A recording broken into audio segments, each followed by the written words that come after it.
K B Sreedharan, മധു, നമ്മളിത് 11ാം ദിവസമാണ് ഇന്ന് അവിടെയുള്ളത്. ഇന്ന് മന്ത്രിമാരൊക്കെ എപ്പോഴത്തേക്കായിരിക്കും എത്തുക? രണ്ടുപേരും അവിടെ എത്തുന്നുണ്ട് എന്ന് നമുക്ക് വിവരം ലഭിച്ചിട്ടുണ്ട്. എപ്പോഴെത്തും? ഇന്നത്തെ ദിവസം അത് എങ്ങനെ ഏകോപനം നടത്താനാണ് അവരുടെയൊക്കെ പദ്ധതി?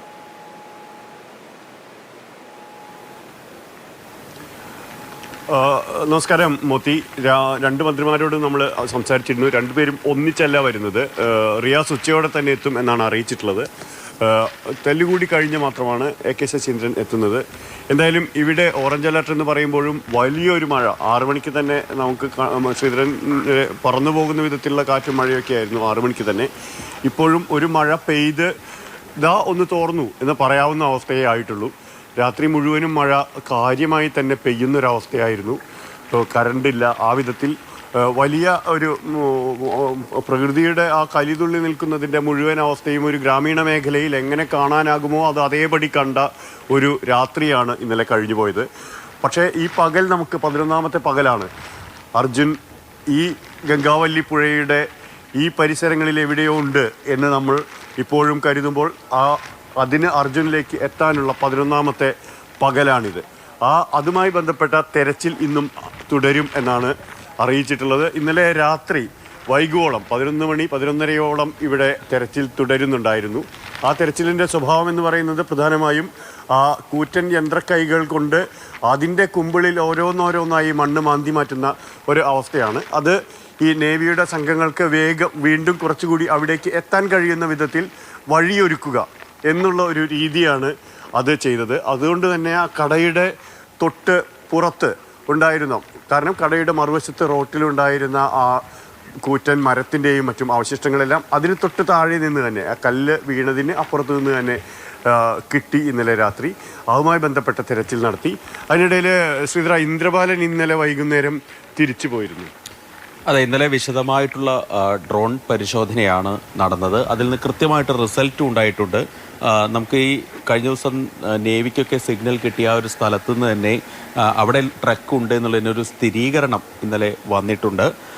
ഏതായാലും അവിടേക്ക് എത്തുക എന്നുള്ളതാണ് ഏറ്റവും വലിയ ചാലഞ്ച് എന്നുള്ളത്. അതായത് കനത്ത അടിയൊഴുക്ക്, ശക്തമായിട്ടുള്ള അടിയൊഴുക്ക് ഉണ്ട്. അതൊരു 2 നോട്ടിലേക്കെങ്കിലും നദിയുടെ ശക്തി, ഒഴുക്കിൻ്റെ ശക്തി കുറഞ്ഞാൽ മാത്രമേ അവർക്ക് മുങ്ങൽ വിദഗ്ധർക്ക് ഇറങ്ങാനാവൂ.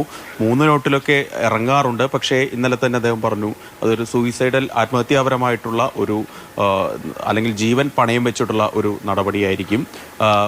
അത് അങ്ങനെയൊക്കെ ചെയ്യാറുള്ളത് ഈ കൂടുതൽ ജീവൻ രക്ഷിക്കണമെന്നുണ്ടെങ്കിൽ അങ്ങനെ ചെയ്യാറുണ്ട്. അതെ അതെ. പക്ഷേ നിലവിൽ നമുക്ക് ആ ഒരു ഇതിലേക്ക് ഇറങ്ങാൻ വയ്യാത്ത ഒരു സ്ഥിതി ഏതായാലും ഇവിടെ നിലനിൽക്കുന്നുണ്ട്. ഇന്ന് നമ്മൾ രാവിലെ അവിടെ വിളിച്ചു ചോദിച്ചിരുന്നു ചില ആളുകളോട്.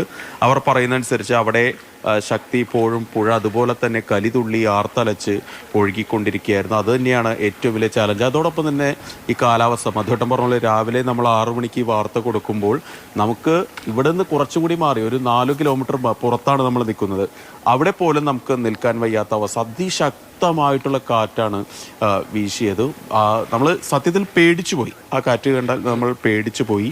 അങ്ങനെയുള്ള ഒരു കാറ്റും മഴയും ഒക്കെ ഇവിടെ തുടരുന്നത് വല്ലാത്ത പ്രതിസന്ധി തന്നെയാണ്. അത് തന്നെയാണ് ഈ രക്ഷാദൗത്യത്തിൽ ഈ വരും മണിക്കൂറുകളിൽ വലിയ പ്രതിസന്ധി സൃഷ്ടിക്കുക. ഏതായാലും ഇന്നലെ രാത്രി അവര് പുഴയിലൂടെ ചാല് കയറുന്ന ഒരു പണിയാണ് ഏറെക്കുറെ ചെയ്തത്, അല്ലേ?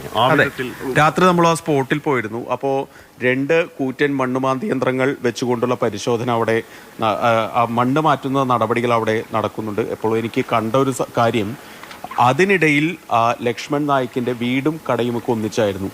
അതായത് ഒരു കുടുംബത്തിൻ്റെ സ്വപ്നങ്ങളെല്ലാം അതിനുള്ളിൽ, അല്ലെങ്കിൽ ആ മൺകൂനയ്ക്കുള്ളിൽ, ആ ഒരു ചെറിയ വട്ടത്തിനുള്ളിൽ കാണാൻ കഴിഞ്ഞു.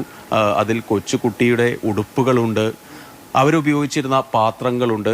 തൊട്ടടുത്തുള്ള ആ വലിയൊരു ആൽമരം ആ പ്രദേശത്തുണ്ടായിരുന്നു. അതായിരുന്നു അവിടെ ഏറ്റവും കൂടുതൽ ആളുകൾ വാഹനങ്ങൾ നിർത്താൻ ഉള്ള കാര്യം. അതായത് നോക്കൂ, ഈ ദേശീയപാത മുഴുവൻ ഒരു തണലില്ലാത്ത, കക്കത്തണൽ പോലും ഇല്ലാത്ത ഒരു വഴിയാണ് ഈ ദേശീയപാത എന്നുള്ളത്.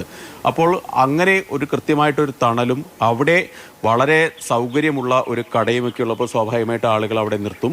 ആ ലക്ഷ്മൺ നായിക്കിൻ്റെ കട നിന്നിരുന്നതിന് തൊട്ട് താഴെ ആ പുഴയിൽ നിന്ന്, പുഴയുടെ തീരത്ത് നിന്ന് ആ യന്ത്രക്കൈകൾ കൊണ്ട് ഈ സാധനങ്ങളെല്ലാം മണ്ണ് മാറ്റുന്നതിനിടയിലാണ്. അതിനിടയിൽ നമ്മൾ ഈ ദൃശ്യങ്ങളിൽ കാണാം, പാത്രങ്ങൾ, ചെളുങ്ങിയ പാത്രങ്ങൾ ഉൾപ്പെടെയുള്ള നിലത്തേക്ക് ഇങ്ങനെ വീണുകൊണ്ടിരിക്കുന്ന ഒരു കാഴ്ച. ആ ഒരു കുടുംബം അവിടെ താമസിച്ചിരുന്നു എന്നതിൻ്റെ ഒരു സൂചനകൾ ഇപ്പോഴും അതൊരു വെറും മണ്ണിൽ അലിഞ്ഞൊരു അവസ്ഥയാണ് അവിടെ. അത് തന്നെയാണ് മൂത്തി. ഒരു ദേശീയപാത നിർമ്മാണത്തിനിടയിൽ ഇരുവശത്തു നിന്നും മരങ്ങൾ പൂർണ്ണമായും മുറിച്ചു മാറ്റുന്നതൊക്കെ നമ്മൾ കണ്ടിട്ടുണ്ട്. അതിനിടയിൽ പണ്ട് മാറി നിന്നിരുന്ന ഒരു ആലിൻ്റെ ചുവട്ടിൽ നമ്മുടെ ഒരു ആൽത്തറയ്ക്കൽ അതുമായി ആ വിധത്തിൽ പുതിയൊരു കവല ആദ്യം രൂപപ്പെടുന്നതിൻ്റെ തുടക്കമാണ്. പ്രകൃതി അത് അപ്പാടെ തുടച്ചു മാറ്റിയത്. മേജർ ജനറൽ ഇന്ദ്രപാലിനുമായി ഞാൻ ഇന്നലെ രാത്രി സംസാരിച്ചിരുന്നു. അദ്ദേഹം പറഞ്ഞ കാര്യം, എനിക്ക് ചെയ്യാനുള്ളതെല്ലാം ഞാൻ ചെയ്തു കഴിഞ്ഞു, റിപ്പോർട്ട് നൽകി കഴിഞ്ഞു. പക്ഷേ അവസാനം എടുത്ത തെർമൽ ഇമേജ് അടക്കമുള്ള കാര്യങ്ങൾ വെച്ചുകൊണ്ട് ഒരിക്കൽ കൂടി അപഗ്രഥിക്കേണ്ടതുണ്ട്. അത് ഈ ക്യാബിൻ എവിടെയാണ്, ഈ വണ്ടിയുടെ ഘടന, തെർമൽ ഇമേജ് ഉപയോഗിച്ചുകൊണ്ടുള്ള മനുഷ്യ സാന്നിധ്യം, അത്തരം കാര്യങ്ങൾ എല്ലാം കൂടുതൽ പരിശോധിക്കേണ്ടതുണ്ട്. അതുകൊണ്ടാണ് അദ്ദേഹം ഡൽഹിയിലേക്ക് പോയത്. അവിടെ അതുമായി ബന്ധപ്പെട്ട് ഇവിടെ സ്വാഭാവികമായിട്ടുള്ള പ്രാഥമിക തരത്തിലുള്ള ഒരു അനാലിസിസ് ഇവിടെ നടക്കുന്നുണ്ട്. അതുകൂടാതെ ഡൽഹിയിൽ ഇന്ന് അദ്ദേഹം അവിടെ ഇതുമായി ബന്ധപ്പെട്ട കൂടുതൽ യോഗങ്ങളിലും കൂടുതൽ കൂടിയാലോചനകളിലും അദ്ദേഹം പങ്കെടുക്കുന്നുണ്ട്. അതിനുശേഷം ഇപ്പോൾ നാവികസേനയെ സംബന്ധിച്ചിടത്തോളം എപ്പോൾ ഇറങ്ങണം, എങ്ങനെ ഇറങ്ങണം എന്ന കാര്യത്തിൽ ഒരു തീരുമാനം, ഈ ഇറങ്ങുക എന്നത് അന്വേഷണത്തിൻ്റെ തെരച്ചിൽ എന്നതിനപ്പുറത്ത് കൂപ്പുകുത്തി താഴേക്ക് പോകുന്നതുമായി ബന്ധപ്പെട്ട് ഡൈവ് ചെയ്യുന്നതുമായി ബന്ധപ്പെട്ട കാര്യങ്ങളിൽ എപ്പോൾ ഇറങ്ങണം എന്ന കാര്യത്തിലുള്ള ഒരു തീരുമാനം ഇനിയും വന്നിട്ടില്ല എന്നാണ് മനസ്സിലാക്കാൻ കഴിയുന്നത്. അതിന് കാരണം നേരത്തെ ശ്രീധരൻ പറഞ്ഞത് തന്നെയാണ്. കാരണം വലിയ ഒഴുക്കാണ്. ഇന്നലെ 6 നോട്ട്സ് എന്ന് പറയുമ്പോൾ ഇപ്പോൾ ഒരു പക്ഷേ അതിനേക്കാളും എത്രയോ കൂടുതലാകും അവിടുത്തെ ഒഴുക്ക് എന്നുള്ളതാണ് മനസ്സിലാക്കുന്നത്.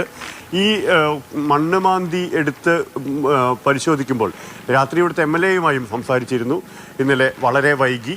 അദ്ദേഹം സതീഷ് കൃഷ്ണ സെയിൽ അദ്ദേഹം പറഞ്ഞ ഒരു കാര്യം, മണ്ണ് മാറ്റുമ്പോൾ തന്നെ വീണ്ടും വന്ന് നിറയുന്ന ഒരു അവസ്ഥയുണ്ട്. അത് ഈ പുഴയുടെ ഒഴുക്ക് ക്രമാതീതമായി തന്നെ തുടരുകയാണ്. അത് മറ്റ് തീർച്ചയായിട്ടും മധു